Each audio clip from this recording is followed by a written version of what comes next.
መቼ ነው ደስታ ላይ የሚደረሰው? ያው ዞሮ ዞሮ እንዲሳካልን መንፈልገው የሆነ ተደስተን ለመኖር አይደለ? ሪህላው እኔ እንደማስበው ሪህላው ማን ነው ስኬቱ እንትኑ ላይ ነው ያለው። በቃ ይሄ ሪህላው ላይ ነው ያለው። በቃ የሚያጋጥሙ ምን ታወራለህ? እነዚህን እኮ ነው የምታወራው። ዞሮ ዞሮ እኮ አሁን ለምሳሌ ስታሳካ ስኬት መድረክ ላይ ቆመህ እንዲህ ብለህ እንትን ስታውጅ የምታወራው እኮ ያንን ነው በነገራችን ላይ አይደል?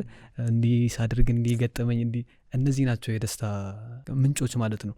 አሁን ሰው ምንድነው የሆነች አባባል አለች እንትን ላይ እስክትደርስ ያ የምትፈልገው ላይፍ ላይ እስክትደርስ አሁን መኖርህን አትርሳ ምናምን የምትለው አባባል በጣም ትልቅ ትምህርት አላት ብዬ ነው ማስበው እኔ እንጂ አልበለዚያ ሰው እኮ እየኖረ አይደለም በነገራችን ላይ። በቃ ያቺ ነገር እስኪደርስ በቃ ሌሊቱ ሙሉ ዲፕረስድ ሆኖ ቀኑን ዲፕረስድ ሆኖ የሚውለው አናላይዚንግ ነው በቃ እንትን ማለት ነው። አእምሮ በቃ እንትን ፌዳ አድርጓል። ይሄን ነገር የሳተ ይመስለኛል ደስታን ከየሆነ አላማ ጋር ማገናኘት ማለት ነው። ስኬት እንዳለ ሆኖ ግን ሰው በቃ አሁን መኖር አለበት ብዬ ነው ማስበው።